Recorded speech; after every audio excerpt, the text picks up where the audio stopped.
क्या कर रहा हूँ, चुप रहिए आप शांत रहिए, एक बार ज्यादा बोलने की आवश्यकता नहीं है। अधिकारी तो सर पे थोड़ी बैठेंगे, जनता बैठिए, आगे व्यवस्था करिए एक बार। जब पब्लिक मेरी बात, जब पब्लिक आपत्ति कर रही है तो आपत्ति सुननी पड़ेगी। आपका जो भी बंदा है वो झूठ बोल रहा है और आप उस झूठ में साथ दे रहे हैं। मैं कह रहा हूँ आप ऊपर बैठिए, मैं आपको कह रहा हूँ ऊपर बैठिए, मैं आपको कह रहा हूँ ऊपर बैठिए, बैठ लो नहीं बैठ लो आप ऊपर, मैं जो कह रहा हूँ आप ऊपर बैठिए। आप मेरी बात सुनिए, आपको जो भी होगा आप ऊपर बैठिए, वरना कोई भी चीज गलत होगी उसके जिम्मेदार सीमेंट से व्यक्ति और प्रशासन होगा। पहले बता रहा हूँ मैं, क्योंकि जो भी व्यक्ति वो झूठ बोल रहा है उसको पहले तो माइक से हटाए। क्या मैं क्रॉस कर रहा हूँ एक तरह से, हम बात कर रहे हैं ना, काय की जरूरत सुनवाई है, काय के पेड़ लगा दिए। मैं बताता हूँ एक मिनट क्या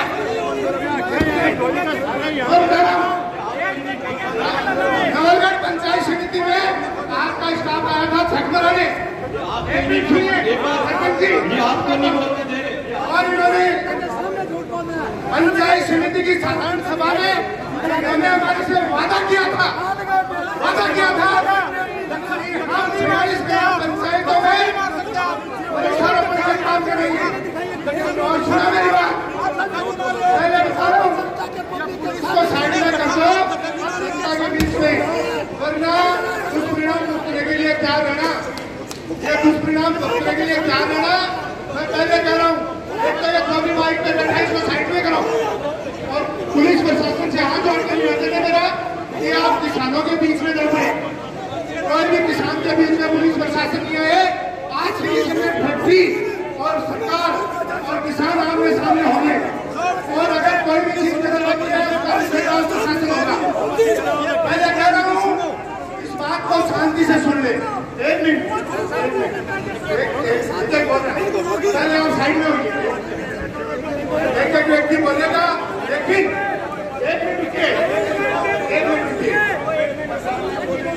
मैं पहले एसडीएम साहब आपको इंगित करके बात कर रहा हूँ, इन व्यापारियों से बात नहीं कर रहा है, किसान वर्ग आपके सामने बैठा है, आजादी दृष्टि रखिए। और इन झूठों से जो आप माइक पे बात करवा रहे हो कि हमने इतने पेड़ लगा दिए, ये कर दिया। इन्होंने नवलगढ़ पंचायत समिति में वादा किया था कि 6 साल पीछे 2 साल पहले कि हम हर पंचायत में पौधे लगाएंगे, एक चरागाह लेने का वादा किया था। आज तक इन्होंने कुछ नहीं किया, और अब जब जनता अपनी बात रख रही है तो पुलिस प्रशासन से आप आवाज दरबाने का प्रयास न करें। मैं पहले कह रहा हूँ पुलिस को यहाँ से और जनता से हमारे मंत्री भाई एक बात रखेंगे, मैं पहले आपको सुननी पड़ेगी, और अगर आप बात नहीं सुनोगे तो इसके दुष्परिणाम भुगतने के लिए तैयार करें। एक व्यक्ति बोलेगा, अब हमारे फौजी भाई बोलेंगे कि एक व्यक्ति की बात सुनो, और अगर कोई झूठ में बोलेगा तो उसको हम बाहर निकालेंगे, और पुलिस बीच में नहीं है, आप किसान और फैक्ट्री वाले बात करेंगे। हास्यास्पद सा माहौल महसूस हो रहा है इसके साथ। सभी जो किसान भाई बैठे हैं एक बार ध्यान से सुने, जो ये फॉर्मेलिटी की पर्यावरण के लिए आपने मीटिंग बुलाई है, मैं फॉर्मेलिटी की कह रहा हूँ, इस मीटिंग को कोई गलत तो नहीं कर रहा ना, मैं केवल औपचारिक मीटिंग का नाम दे रहा हूँ इसको, फॉर्मेलिटी। क्योंकि इसके साथ आज ये जो किसान का बेटा बैठा है सामने, और आपके सामने ये सेठ साहूकार सिटी सीमेंट कंपनी के मालिक के नुमाइंदे जो बैठे हैं, ये समझ नहीं पा रहे हैं। हालांकि कई लोग बीच में मजाक उड़ा रहे हैं, क्योंकि जिनकी एटी नहीं फटती है ना, उनको पीड़ा का पता नहीं होता है।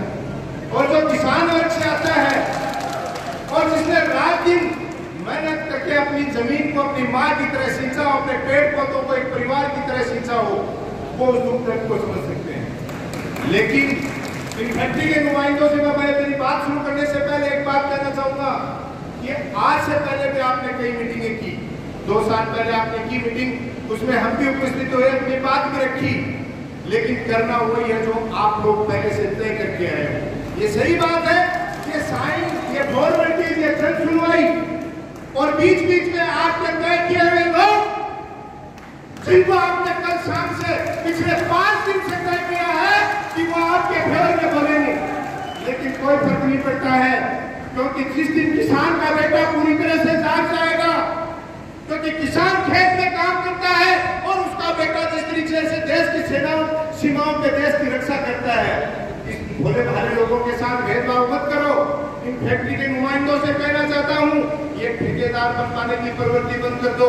हो सकता है आपने किसी जनप्रतिनिधि जी को मैनेज कर लिया हो सकता है आपने किसी अधिकारी को मैनेज कर लिया हो सकता है किसी गांव के भोले भाले किसान को मैनेज कर लिया हो, लेकिन सबसे बड़ा पाप इस पर्यावरण के लिए जो आप कर रहे हो, क्योंकि आपको भी यहाँ सांस लेना है। इस धरती माँ, ये धरती माँ हमारी भी है, तो आपकी भी आपको माफ नहीं करेगी।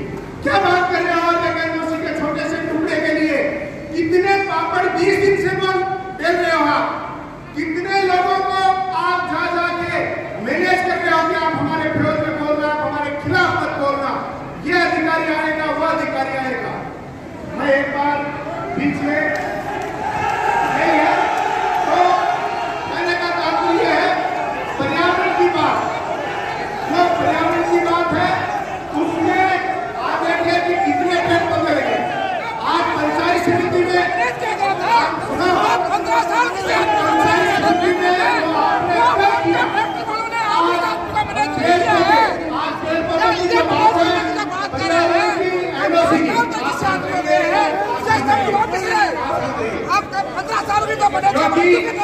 जो पर्यावरण की बात कर रहे हैं हम लोग, कि पंचायत समिति में जो मीटिंग हुई, फैक्ट्री के नुमाइंदों से जो बात हुई, फैक्ट्री के जो नुमाइंदों से बात हुई, उन्होंने कहा कि 46 ग्राम पंचायतें हैं, पहले 15 पंचायतों में हम पेड़ पौधे लगाएंगे, एक एक चरागाह भूमि को हम गोद लेंगे।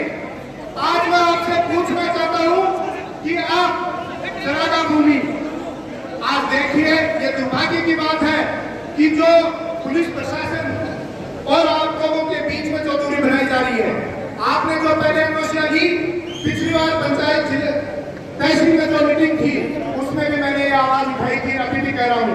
मुझे आप ये बताइए कि जो कई लोग कह देते हैं इसी का आवाज आपने 10 कुओं की परमिशन ले रखी है, आपने कितने अंदर बोरिंग बना रखे हैं, इनकी हमें सूची चाहिए। आज आपने पेड़ पौधों की बात की, पर्यावरण, क्योंकि जमीन तो बहुत की जा रही है, लेकिन जल स्तर पूरे नवगढ़ विधानसभा का जा रहा है। और आप जब वादा करके आए थे पिछली मीटिंग में कि हम एक एक चरागाह भूमि में ओवर डस्ट से उनकी फिलिंग करेंगे और हर पंचायत में हम पौधे लगाएंगे। एक भी गांव का आदमी किसी भी पंचायत के लिए हमें बता दे कि ये चरागाह हमने गोद लिए जो हमने वादा किया था और वहां ये पौधे लगाए। हम चाहते हैं, क्योंकि हम फैक्ट्री का विरोध नहीं कर रहे हैं, विकास के लिए ये संसाधन जरूरी है, लेकिन जो आपने पहले एनओसियां ली, क्या उन पे आपने कमिटमेंट पर्यावरण, क्योंकि आज केवल पर्यावरण की मीटिंग है, क्या आपने पर्यावरण के जो वादे किए थे वो पूरे किए? मैं अकेले की बात नहीं कर रहा हूं।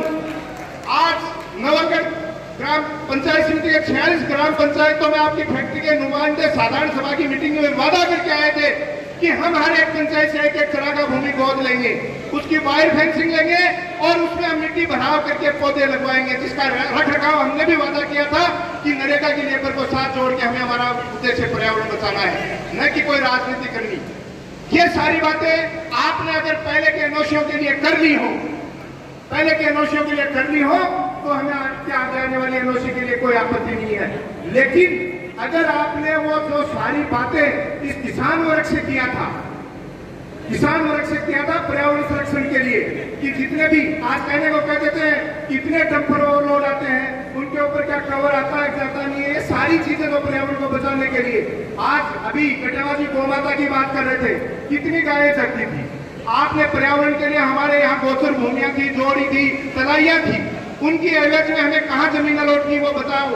और उनको जो आपने कहा था कि पहले की जैसी स्थिति में हम डेवलप करके देंगे, तो आपने कितनी ऐसी जोड़ियों को, तलाइयों को आपने आज तक डेवलप कर दिया? कितने पक्षी यहाँ से प्रभावित हुए?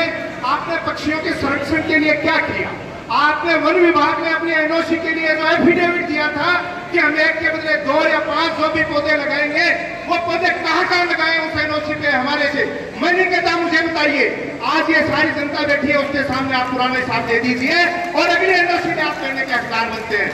लेकिन आपने पहले का काम किया ही नहीं और आगे से आगे नई एनओसियों के लिए, हम एनओसी के लिए विरोध नहीं कर रहे हैं, ये पहले बता चाह रहा हूँ, लेकिन हम उन वादों की बात आपको याद दिलाना चाह रहा हूँ, चाहे वो पर्यावरण संरक्षण के मामले में पेड़ पौधों की बात हो, हमारे गोचर। आज आप देखिए, एक भी व्यक्ति को पता है क्या? पेड़ पौधों की बात तो इनको रिटाई बात अधिकारी कर रहे हैं। मैं कह रहा हूँ इस बात में जाने की आवश्यकता नहीं है। अगर पर्यावरण नहीं रहा तो न मैं न रहूंगा, न आप रहोगे, न ये सामने बैठे लोग रहेंगे। ऑक्सीजन हर व्यक्ति को चाहिए। और अगर इसी लड़ाइयों में जो ये लड़ाइयां ये कंपनी के लोग आपस में भाइयों के बीच में पनपाना चाह रहे हैं, हम 36 कौम के लोग एक साथ प्रेम और भाईचारे से रहने वाले लोग हैं, हम आपस में लड़ाइयां नहीं करेंगे। आपका उद्देश्य हो सकता है कि हम आपस में कंट्रोवर्सी करा के भाई भाई में आप लड़ाई कराते हैं और अपना उल्लू सीधा कर लें अंग्रेजों के जमाने की तरह, लेकिन ये पॉसिबल नहीं होगा। मैं आपको पहले से कह रहा हूं, जो आपने वादा किया है कि ये एग्रीमेंट हम करेंगे, वो आपको पूरा करना पड़ेगा, वरना यहाँ का किसान वर्ग आपसे ईंट से ईंट बजा देगा। हो सकता है आप कुछ नेताओं को, जनप्रतिनिधियों को मैनेज कर लो, हो सकता है किसी सरकार को मैनेज कर लो, लेकिन इन किसान वर्ग को आप मैनेज नहीं कर पाओगे। इनकी इच्छा के अनुरूप आपको काम करना पड़ेगा। आपने जो वादे किए हैं, चाहे वो रोजगार का हो, चाहे वो संसाधन लगाने की बात हो, चाहे सुरक्षा की। अभी बात कर रहे थे आप ब्लास्टिंग की कौन चेक करने जा रहा है कि उस समय जब ब्लास्ट किया जा रहा है उसमें कितना उसमें बारूद और वो सिस्टम डाला जाएगा। आप अपना फैक्ट्री का एक एक अफसर छोड़िए, उन 50 घरों के आसपास वो रात बिताए, दिन बिताए, वहां 2 दिन रह के देखे जिसमें आपकी ब्लास्टिंग हो, उस पर पता चल जाएगा। ये झूठे आंकड़े करने की बात नहीं है कि हम सुनी सुनाई बात कर रहे हैं, महसूस करके देखना होगा। और एसडीएम साहब, आप किसान वर्ग से आते हो, किसान के बेटे हो, आपको समझना चाहिए। और आज की भी इस मीटिंग का मैं तो कोई औचित्य नहीं मान रहा हूँ, चाहे कोई हमारे पक्ष में बोले चाहे विपक्ष में बोले, क्योंकि मीटिंग तो वही करनी है, रिजल्ट तो आपको वही रिपोर्ट देनी है। क्योंकि जब हमने एडीएम साहब उस समय मौजूद थे और उस समय भी ये दिनेश सुंडा बोला था, लोगों के काफी पेट में दर्द हुआ था। मैं सत्ता पक्ष और विपक्ष की बात नहीं करता हूं, मैं दलित की बात करता हूं। और उस समय भी लोगों के काफी दर्द हुआ था, लेकिन आज तक दर्द होके रह गया, उसका हमें कोई जवाब नहीं मिला। एसडीएम साहब, दीपक जी भी आपके पास बैठे हैं, इनसे भी कभी बात की तो ये कहते हैं दिल्ली से कमेटी आएगी, मीटिंग आएगी। कब आएगी? मैं ये कहता हूं, जो भी व्यक्ति यहाँ कोई आवाज उठा रहा है उसका पर्सन सही है गलत है, ये तो कमेटी तय करेगी, हम लोग तय करने वाले नहीं है। लेकिन जब कमेटी आए तो उस व्यक्ति को आपको बुलाना चाहिए कि भैया आपने उस दिन जन सुनवाई में ये क्वेश्चन उठाया था और आपके कमेटी के सामने समझ पेश हुए। अब कब कमेटी आई, कब उसका जवाब बना? आपने तो अपनी एनओसी कर ली। ऐसा मत करिए, ऐसा मत करिए। ये पर्यावरण के साथ, इस धरती माँ के साथ आप जो अन्याय कर रहे हैं, खिलवाड़ कर रहे हो, ये ईश्वर भी ऊपर देख रहा है। आप जहां ऑक्सीजन नहीं है, मेरे कई फौजी भाई बैठे हैं, चाइना बॉर्डर पर वहां जाके ऑक्सीजन के सिलेंडर लेने पड़ते हैं, वो स्थिति आ जाएगी। हो सकता है कुछ लोगों का क्षणिक फायदे में आपके पक्ष में बोल जाए, हो सकता है, लेकिन लंबे समय जब आने वाली पीढ़ी हमसे पूछेगी कि जब ये प्लांट लग रहा था तो आप पर्यावरण के लिए क्यों नहीं बोले? क्योंकि जहां जहां प्लांट चल रहा है वहां जाके सर्वे करके आ जाइए।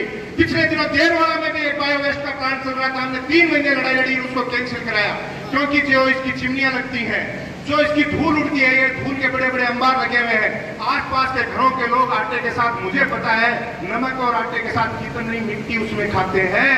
जब आंधी चलती है, हमारी बहन बेटियां आटा लगाती हैं तो पलोथन के साथ जब माटी भी जाए। इन चीजों पे आप विचार कीजिए। बाकी हम आपके इस प्लांट के खिलाफ नहीं है, हम प्रोग्रेस के खिलाफ नहीं है। हमारा हक जो किसान का हक है, चाहे वो रोजगार का है, चाहे मुआवजे का है, वो हर व्यक्ति चाहता है। लेकिन ये जो आपने वादे एग्रीमेंट करके बड़े बड़े सरकारों के साथ आए, उनको आपको धरातल पे उतारना होगा। अगर ये वादा और विश्वास दिलाते हो तो मैं इस जनता जनार्दन की तरफ से, किसानों की तरफ से विश्वास दिलाता हूं कि आप अपने एग्रीमेंट की अक्षर से पालन कर दो, एक भी व्यक्ति विरोध नहीं करेगा। और अगर आपने एक ही पॉइंट छोड़ा तो ये जनता जनार्दन, किसान और इसकी बद्दुआएं, मैं विश्वास दिलाता हूं, इसकी बद्दुआएं, चाहे वो कोई भी ले लेना, श्रमिक सुख, चाहे वो दिनेश सुंडा ले लेना, चाहे वो कोई और व्यक्ति ले लेना, उसको और उसको आने वाली पीढ़ियों को उसका खामियाजा भुगतना पड़ेगा। और ये अगर विश्वास दिलाते हो आप मुझे, क्या आप एसडीएम साहब विश्वास दिला रहे हो कि पहले के एग्रीमेंट की आप पालना करवा दोगे, तो इस मीटिंग का औचित्य है नहीं। मैं सर्वसम्मति से मेरे किसान भाइयों से कहना चाहूंगा कि पीछे वाली मीटिंग का अगर पालना नहीं हो तो आज की इस मीटिंग को अपनी मिनट्स में लीजिए कि किसान वर्ग की नाराजगी को देखते हुए हमने आज की जनसुनवाई को निरस्त करते हैं। ये प्रस्ताव मैं लेता हूं, क्या इस प्रस्ताव में जो भी व्यक्ति साथ है, एक बार दोनों हाथ ऊपर करके और खड़े होकर एक बार जय जवान, भारत माता की, भारत माता की। एसडीएम साहब, ये विश्वास दिला रहा हूं, मुझे कोई पद की लालसा नहीं है, सबको पता है। ये राजनीतिक पद आते जाते रहते हैं, परिणाम की परवाह न पहले की है, न आज करूंगा, न आगे करूंगा। मुझे केवल आपने जो पर्यावरण से संबंधित आज जन सुनवाई की है, उसके पिछले एग्रीमेंट की आप पालना कर देना। विश्वास दिलाते हैं आपका कंधे से कंधा साथ देंगे। और एक चीज फैक्ट्री के नुमाइंदों को और कहना चाहता हूं, क्यों दलाल पाल रहे हो? इन किसान भाइयों के पास सीधा जाइए, भोला भाला आदमी है जो पीड़ा है, साथ बैठ के एक परिवार की तरह। आपको भी यहाँ काम करना है, इनको भी काम करना है। क्यों दलाल पाल रहे हैं? चाहे वो कोई जनप्रतिनिधि है, और चाहे वो कोई व्यापारी है, और चाहे वो कोई ठग है। दूरी खत्म कीजिए किसान और फैक्ट्री के नुमाइंदों के बीच में। आपस में बैठ के चर्चा कीजिए, आपस में किसान की बात सुन के उनका समाधान कीजिए। निश्चित तौर पर अच्छा प्लांट भी चलेगा, अच्छी गुणवत्ता से काम होगा, हमारे किसान भाइयों को रोजगार, उनकी समस्या का समाधान होगा और इस पर्यावरण को भी बचा पाएंगे। बहुत बहुत धन्यवाद। लेकिन जो पंचायत समिति में वादा करके आए थे आपके नुमाइंदे 46 ग्राम पंचायतों के लिए, वो वादा था एक एक चरागाह भूमि को गोद लेके डेवलप करने का और उसमें मिट्टी भराव करने का और उसमें पौधे लगाने का। वो करना पड़ेगा, एक साथ मत करो। 3 कैटेगरियों में चले, पहले 15 पंचायतें तो घोटला के नजदीक की हैं, उनको टारगेट करके ले लो धीरे धीरे। और तो सीएसआर फंड की बीच बीच में बात आ रही है, कहां गया वो सीएसआर फंड? हक बनता है नौलगढ़ विधानसभा क्षेत्र के प्रत्येक गांव और ढाणी का, क्योंकि प्लांट तो घोटला में लगा है, लेकिन पानी तो नौलगढ़ पूरी विधानसभा का जा रहा है, पॉल्यूशन तो पूरी नौलगढ़ विधानसभा में हो रहा है, सड़कें पूरी नौलगढ़ विधानसभा की टूट रही हैं, आज रेलवे लाइन के लिए अलग अलग जमीनें वक्त हो रही हैं। पूरी विधानसभा का ध्यान रखते हुए और सारी चीजों पर गौर फरमाएं। धन्यवाद। जय हिंद, जय भारत साथियों।